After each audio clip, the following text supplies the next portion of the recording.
So Paige Bueckers fans are like inadvertently like maybe screwing with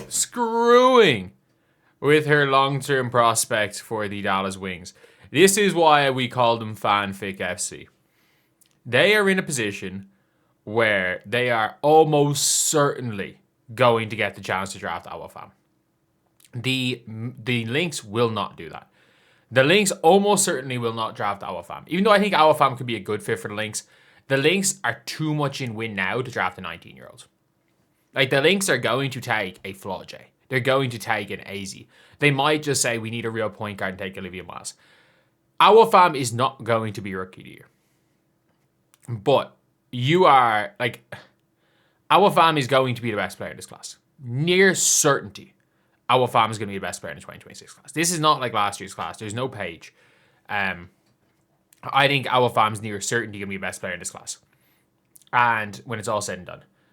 But we've now got a situation where we saw yesterday, Kurt Miller decided to go to Spain to watch Awafam play against Olympiacos. A real weird game to go watch her play. Like, because if you guys don't know, in the EuroLeague, there's only a few games that matter. Like, in Valencia's group, they're going to destroy everybody other than Fener. And the Fener game went to double OT, but, like, they beat Olympiacos by 50. Olympiacos are terrible. So, like, for me, I don't think it made really any difference because I'm like, they actually are complete and utter garbage. Like, I'm not judging a draft pick by how they play against the team they beat by 50. I'm judging them by how they play against the top teams. Like, if, for example, let's say hypothetically, if Awafam was really good against Olympiacos, put him 20 a game, and then goes out against Fener and stinks it up, I'd be concerned. But, like, she went out, was okay, was fine. Again, in a game they won by 50, where the whole team went through the motions. And she hit a 3. But she's legit 6'5", 6'6". I've stood beside her. She is way taller than 6'4". So for anyone saying 6'4", no, she is way taller than 6'4". As someone who is like actually 6'1", listed as 6'2", she is way more than 3 inches taller than me. Like, she might be 6'5" without shoes. Like, she towered over Monique Billings, who's listed as 6'4". She towered over Ileana Rupert, who's listed as 6'4". She's probably 6'6".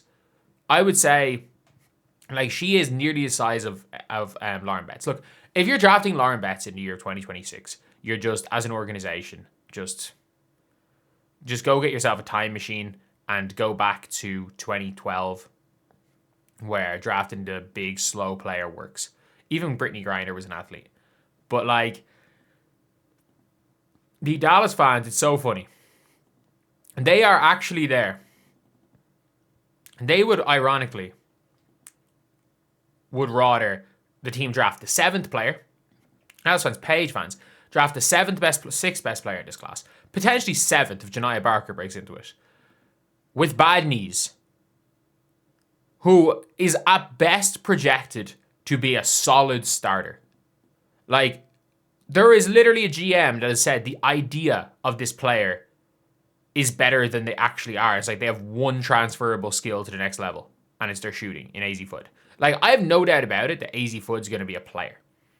I have a doubt that AZ Foot's going to be an all-star. I have no doubt Awafam's going to be an all-star. Just like I had no doubt Malonga was going to be an all-star. My prediction was that Malonga is going to be... I said this. This is when I always made the argument last year. I'm like, is Malonga in year 5 going to be better than Paige Bueckers in year 1? The answer, nearly everyone will say yes. Malonga in year 5 will be younger than Paige in year 1. Awafam in year 5 will be like 3 months older than AZ Foot in year 1. And not only that, like, it is literally just, it's genuinely just because the two of them are dating. And it's like, you can't make sport decisions based on that. The Dallas Wings already did that in Dejanay and Lalissa, and it didn't work. Like, if they can work out together, great. There's examples of working, there's examples of it not working. Obviously, we've seen with Sloot and Natalie Quigley. There's Penny Taylor and Taurasi. There's examples of it working, there's examples not working. I don't actually care. Like, I genuinely mean this. I don't actually care about the relationship status of players. I don't care about who a player's dating. It's like, you take the best player. And there is no better fit beside Paige Bueckers than Awafam. The way she passes, the way she can spread the floor, the way she's this modern big, the way she can take people on the perimeter, the way she can be an offensive hub in the mold of an Aaliyah Boston, the way she will be able to, you're able to pitch her the ball, and she'll hit Paige, who's a cutter. Like, for the Dallas Wings to win a championship, you need an Awafam type player. Like, you're not going to be in the lottery long enough to find Sarah Strong. You're not, this team, Dallas are not going to be in the lottery long enough to find Sarah Strong. To get Sarah Strong at 1. Because she's going number 1. As well as that, you've then got a Wakuyer, maybe Louisa Geisel-Suter, who you have, I think they've reserved rights on Louisa Geisel-Suter. So you can go out with that trio. And then you've got 3 rookie contract or 3 players that are basically on a rookie deal. Or on a vet minimum in Geisel-Suter. Who are all like, you've got Awak, who is a supreme athlete, who can sprint up and down the floor, who's got elite length, and is, again, about 6'6". You've got your modern hub big in Awafam, and then you have got your 3-point shooting big who can be a good defender in Louisa Geisel-Suter. They will all be under 26 next season.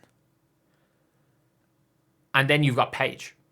You've got your front court sword. You've got Paige. You've got Zaza James probably starting. You can go and try to get yourself a vet small forward and win. Let's just say finish as the 10th seed next year. Finish the 10th seed based on how bad you were this year, then go into the 2027 WNBA draft with a legitimate chance at one of maybe Juju. We don't know if she'll be in that year's draft. You've got Juju possibly, Madison Booker, Michaela Williams. Like, that is a stacked draft. And you're coming into that draft with a chance at a top 3 or 4 pick, and suddenly then you're doing what the Indiana Fever did. You had Aaliyah Boston. You didn't go and bring in all the stars for Aaliyah Boston's rookie season. You put a team around Aaliyah Boston so that they could grow. They would not make the playoffs, so they wouldn't be that far away from it.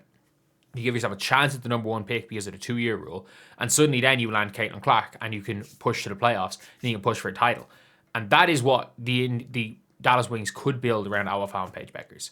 But the Paige fans would rather get a super senior who is born in the same year as Caitlin Clark, a super senior who was born in 2002 over a freaking prodigy born in 2006, who, by the way, like, they're literally hate watching. They're hate watching and hate tweeting and tagging Kurt Miller in hate tweets about Awafam. Like, it's madness. Kurt Miller went to see her play. Why did Kurt Miller go to see her play against a terrible team? Like, I went to see her play against Olympiacos. I'm a random person on YouTube who went to see her play in that game with the logic of, I want to see how Awafam plays against the best, against WNBA level players. Because we saw her drop 20 in the Eurobasket semis on France, who had a whole team basically of WNBA level players. And then we saw her again have 17 against Monique Billings, Ileana Rupert, and I think in her minutes she outplayed both of them. And Ileana Rupert's favourite for the MVP in EuroLeague. So it's one of those things where you've got a player at this level, but Paige fans are so talking about not basketball. Like, there is actually nothing that the Dallas Wings need less than AZ Foot, than a one-dimensional spot-up shooter, albeit an exceptional one. But in terms of team needs, you don't need that. You actually don't.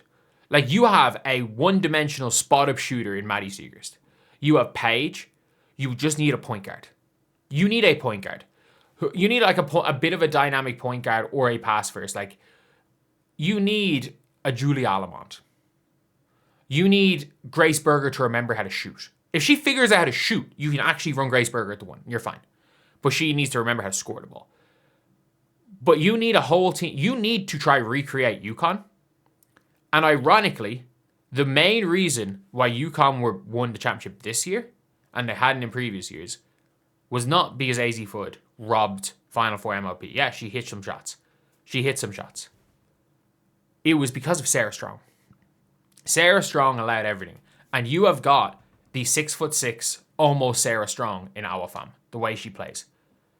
And you have your offensive hub center. That is was the most important thing for Gino's offense. You need to recreate UConn, and you can actually find spot-up shooters anywhere, in any country. Like Kit, you could bring Kit Laxa back for all I care. If you just want a sniper, go bring Kit Laxa back. But at the same time, with Awafam, you have your offensive hub center. There are 3. One of them is a sophomore in college in Sarah Strong. One of them plays for the Indiana Fever, and one of them is in this draft as an offensive hub center who's big enough and athletic enough to be effective at the WNBA level. There's 3 of them. If you have the opportunity to take one of them and you don't, if you are Dallas and you pass up on it for a player who, this is not a knock on Azzi Fudd, she's an exceptional 3-point shooter that may not be a better basketball player at any stage in her career than Sophie Cunningham, you should lose if Kurt Miller drafts Azzi Fudd, if Awafam's still on the board, fire him on the damn spot. That's all I'm going to say.